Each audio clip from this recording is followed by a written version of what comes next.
Hello everyone, मैं आशा करती हूँ आप सभी ठीक होंगे। मैं काजल धामी आप सभी का स्वागत करती हूँ आपके अपने चैनल पीपल टीचर में। यदि आप सीटेट दिसंबर 2023 की यहाँ पे तैयारी कर रहे हैं और इस एग्ज़ाम के बारे में बिल्कुल बेसिक से एडवांस तक आप सब कुछ जानना चाहते हैं हेलो एवरीवन, मैं आशा करती हूँ आप सभी ठीक होंगे। मैं काजल धामी आप सभी का स्वागत करती हूँ आपके अपने चैनल पीपल टीचर में।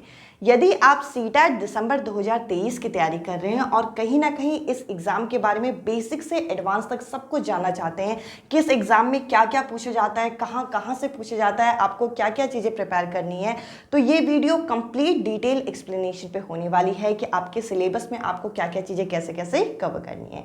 तो चलिए, अगर आप एक बिगनर हैं तो इस वीडियो को आप कंप्लीट देखिएगा ताकि आपको एक जनरल आइडिया लग जाए कि आपके पेपर में क्या क्या चीज़ें कैसे कैसे पूछी जाएंगी।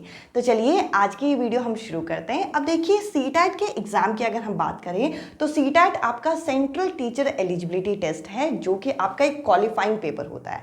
सबसे पहले तो आपको ये पता होना चाहिए, ये जो परीक्षा होती है, चाहे आप पेपर 1 के लिए प्रिपेयर कर रहे हो, चाहे आप पेपर 2 के लिए प्रिपेयर कर रहे हो, ये जो पेपर होता है ये आपका 150 अंक का होता है। और अगर आप एक जनरल कैंडिडेट हैं तो देखिए, जनरल कैंडिडेट को यहाँ पर 150 में से 90 मार्क्स लाने होते हैं।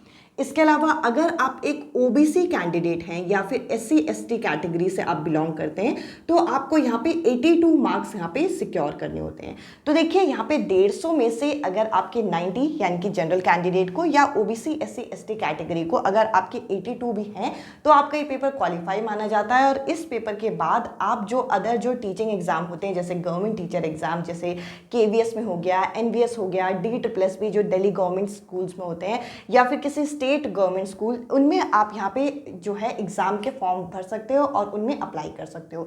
बेसिकली ये आपको एक एलिजिबिलिटी देता है। अब देखिए, यहाँ पर ये जो पेपर है ये आपका 2 लेवल में होता है, पेपर 1 और पेपर 2। अब ये जो पेपर 1 होता है ये आपका जूनियर लेवल पे कंडक्ट होने वाला पेपर है।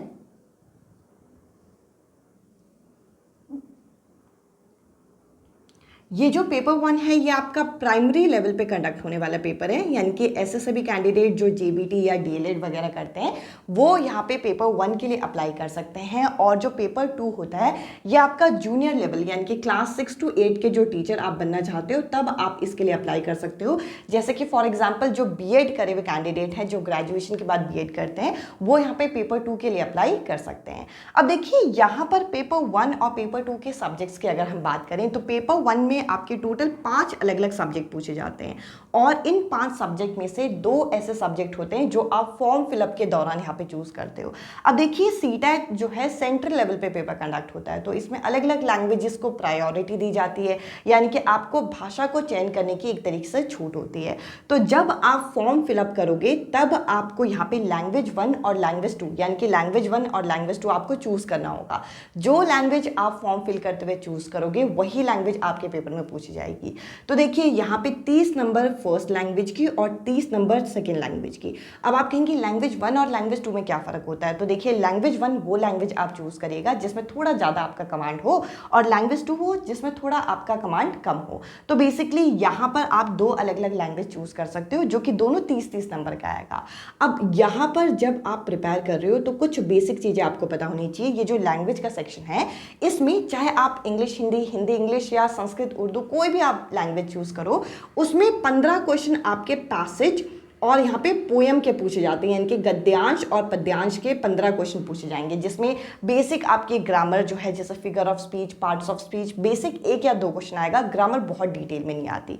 तो 15 नंबर आपका पैसेज पोएम से, यानी कि गद्यांश और पद्यांश से आपका पूछा जाएगा। 15 नंबर जो होता है ये सीटेट अपना सिलेबस यहाँ फिक्स करता है पैडागोजी का। अब आप कहेंगे व्हाट इज पैडागोजी? अब देखिए, पैडागोजी होता है शिक्षा शास्त्र, यानी कि इस सब्जेक्ट को आप किस तरीके से पढ़ाएंगे।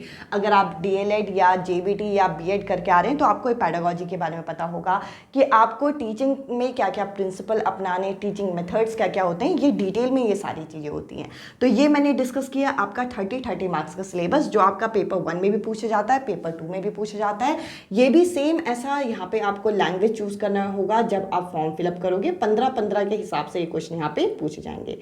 अब अगर बाकी डिफरेंस देखें पेपर 1 और पेपर 2 में, पेपर 1 में एक आता है आपका CDP यानी कि बाल विकास, जो आपने ग्रोथ एंड डेवलपमेंट के नाम से भी जाना होगा। इसके 30 क्वेश्चन आपके पूछे जाते हैं। ये 30 क्वेश्चन आपको तैयार करने हैं, जिसमें कई सारी थियरीज आपको पढ़नी है, जैसे कि जीन पियाजे की थियरी, कोलबर्ग की थियरी, वाइगॉट्स्की की थियरी। बहुत प्यार से CTET का सिलेबस जो है वो डिज़ाइन किया गया है, उसमें से आपका कंटेंट पूछा जाता है। साथ ही साथ कुछ न्यू पॉलिसीज जैसे कि NEP 2020 हो गया, ये आपके सिलेबस में मेंशन नहीं है, पर आप प्रीवियस ईयर पेपर में देखोगे तो आपको क्वेश्चंस मिल जाएंगे। तो आपको वो टॉपिक की लिस्ट बनानी है। इनफैक्ट ऐसे कई सारी लिस्ट मैंने अपने चैनल पे ऑलरेडी डाल रखी है कि क्या क्या चीज़ें आपको पढ़ना है। आप वो सारी चीज़ें डिटेल में कवर करेंगे। अभी जो 20 अगस्त का पेपर हुआ था उसमें बहुत डिटेल में चीज़ें आई थी, तो आपको ऊपर ऊपर से चीज़ें नहीं पढ़ना। आप ये मत सोचिएगा कि मैं 10 दिन 15 दिन पढ़ के इस पेपर को निकाल लूँगा क्योंकि क्वालिफाइंग ही है, क्वालिफाई होना है। तो देखिए 90 मार्क्स लाना भी डिफिकल्ट हो जाएगा, क्योंकि टाइम मैनेजमेंट में बहुत टाइम लगता है। इसके अलावा मैथ्स की अगर मैं बात करूं तो मैथ्स में भी 15 नंबर आपके न्यूमेरिकल आएंगे, 15 मार्क्स का न्यूमेरिकल आएगा और 15 मार्क्स जो होगा ये पैडागॉजी आएगा। अब देखिए पैडागॉजी का बहुत बड़ा रोल होता है, क्योंकि कई बार आपको समझ में नहीं आता पैडागॉजी में कौन सा ऑप्शन सही है, कौन सा ऑप्शन गलत है। तो पैडागॉजी के लिए आप इसका फिक्स सिलेबस एक बार अच्छे से तैयार करिए, प्रीवियस ईयर क्वेश्चन को करिए और अपने माइंड को इस तरीके से अलर्ट रखिएगा क्वेश्चन सॉल्व करते हुए कि आप एक टीचर हैं और आप अपने स्टूडेंट के लिए सबसे बेस्ट ऑप्शन को चूज कर रहे हैं। इसके अलावा अगर हम EVS की बात करें तो EVS में भी 15 मार्क्स आपका कंटेंट का। अब आप कहेंगे कंटेंट कौन से क्लास का, तो कंटेंट आपको NCERT पढ़नी है स्ट्रिक्टली, क्लास 6 से लेकर क्लास 3 से लेकर क्लास 8 तक। अब आप कहेंगे क्लास 8 तक कैसे पढ़नी है? क्लास 8 तक इसलिए क्योंकि क्लास 3 to 5 तो आपको पूरा पढ़ना है, और क्लास 6 to 8 आपको क्या पढ़ना है, जैसे कि ज्योग्राफी और साइंस के कुछ स्पेसिफिक टॉपिक, जैसे कि साइंस में हो गया डाइजेस्टिव सिस्टम हो गया, विटामिन्स हो गया, इनसे क्वेश्चन पूछे गए हैं। आप प्रीवियस ईयर में देखिए आपको इन सभी टॉपिक से मिल जाएगा। अब ज्योग्राफी में आप कहेंगे कि कैसा, सोलर सिस्टम से क्वेश्चन आ जाता है। अब इन सारे टॉपिक्स को आपको क्या करना है, EVS के कंटेंट में तैयार करके जाना है। इसके अलावा 15 नंबर यहाँ पर भी आपकी पैडागॉजी पूछी जाएगी। तो ये हो गया पूरा आपका 150 नंबर, जिसमें हर पार्ट आपका 30-30 अंक का पूछा जाता है। 150 में से जैसे कि मैंने कहा कि आपको क्या करना है, मिनिमम 90 लाना है अगर आप एक जनरल कैंडिडेट है। पेपर आपका ऑफलाइन मोड पे होगा, और यानी कि पेन पेपर होगा, और साथ ही साथ इस पेपर को करने के लिए आपको पूरे 2.5 घंटे यहाँ पे दिए जाएंगे। तो इतना, यानी कि कहने का मतलब ये है कि एक क्वेश्चन को करने के लिए 1 मिनट का समय आपको पूरा मिलेगा। अब ये तो हो गया हमारा पेपर 1 की बात। अगर मैं पेपर 2 की बात करूं तो देखिए पेपर 2 में भी मैंने 2 लैंग्वेज आपके साथ ये शेयर किया था कि इसको कैसे करना है, जब मैंने पेपर 1 के बारे में बताया। पेपर 2 में भी आपका CDP जो है 30 अंकों का पूछा जाएगा। अब यहाँ पर मेजर डिफरेंस आ जाता है कि आपके ग्रेजुएशन में सब्जेक्ट क्या थे। अगर आप साइंस बैकग्राउंड से हैं तो मैथ साइंस आप यहाँ पे सिलेक्ट करेंगे, जैसे कि आपने बीएड में भी अपने टीचिंग सब्जेक्ट सिलेक्ट किए होंगे, तो मैथ साइंस आप यहाँ पे सिलेक्ट करेंगे, जिसके मैथ्स के भी 30 क्वेश्चन और साइंस के भी आपको 30 क्वेश्चन मिलेंगे। पर यहाँ पे डिफरेंस कहाँ आ जाता है, यहाँ पे अंतर आ जाता है आपका कि इसमें जो सब्जेक्ट होता है इस पे ज़्यादा फोकस किया जाता है। देखिए यहाँ हर चीज़ 15-15 के हिसाब से बराबर बांटी गई थी, पर साइंस और मैथ्स में आपका क्या होगा, पेपर 2 में खास करके कि 20 नंबर आपका कंटेंट से आएगा। साइंस के लिए 6 to 8 क्लास की NCERT को घोट के पी जाइए, क्योंकि इस बार का अगर आप पेपर देखेंगे इतनी डिटेल चीज़ें, इतने एक एग्जाम्पल पूछे गए हैं कि आप अगर ऊपर से पढ़ेंगे तो आपका काम नहीं चलेगा। बहुत अच्छे से पढ़ना है। इसके अलावा 10 नंबर की यहाँ पे पैडागॉजी, सेम 10 नंबर की यहाँ पे भी पैडागॉजी। मैथ्स के जो न्यूमेरिकल आए हैं उसमें कैलकुलेशन बहुत ज़्यादा आई है, तो आपको इस तरीके से तैयार करनी है। अगर आपके पास ग्रेजुएशन में यहाँ पे अगर जैसे कि फॉर एग्जाम्पल आप BCom या BA के स्टूडेंट हैं, तब आप यहाँ पे सोशल साइंस को ऑप्ट करेंगे, सोशल साइंस को सिलेक्ट करेंगे। और जो सामाजिक अध्ययन होगा इसके पूरे 60 क्वेश्चन पूछे जाते हैं।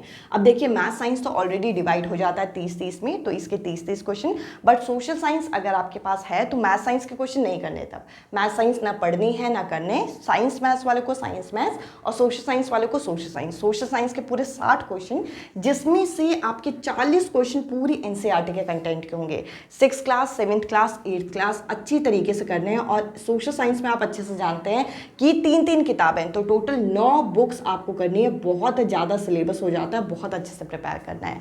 इसके अलावा 20 क्वेश्चन आपके यहाँ पे पैडागॉजी के पूछे जाते हैं। तो इस तरीके से आपका पूरा 150 नंबर का पेपर 2, 150 नंबर का पेपर 1, तो ये पूरा का पूरा कंटेंट यहाँ पे इस तरीके से पूछा जाता है। इस तरीके से आपको पेपर 1 और पेपर 2 जिस भी पेपर की आप तैयारी कर रहे हैं, इस तरीके से आपको तैयार करना है कि आप अच्छा खासा स्कोर कर पाएं और फर्स्ट अटेम्प्ट में इस पेपर को क्लियर कर लें। आई होप इस वीडियो से आपको एक डिटेल आइडिया लगा हो आपको। और साथ ही साथ अगर आपको डिटेल सिलेबस चाहिए यहाँ पे सीटेट एग्ज़ाम का, तो आप हमारे चैनल के जो टेलीग्राम ग्रुप है उसके फाइल सेक्शन में आप चेक कर सकते हैं। इंग्लिश मीडियम और हिंदी मीडियम दोनों ही मीडियम में आपको जो यहाँ पूरा PDF है सीटेट के सिलेबस का वो आपको मिल जाएगा, जिसका लिंक मैंने कमेंट सेक्शन में फर्स्ट कमेंट की फॉर्म में यहाँ पे पिन कर दिया। आप वहाँ पे हमारी एप्लीकेशन और टेलीग्राम लिंक दोनों के साथ यहाँ पे कनेक्ट हो सकते हैं।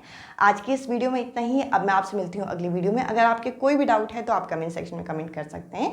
इस वीडियो में इतना ही। अब मैं आपसे मिलूंगी अगली वीडियो में अगले टॉपिक के साथ। Bye bye, take care.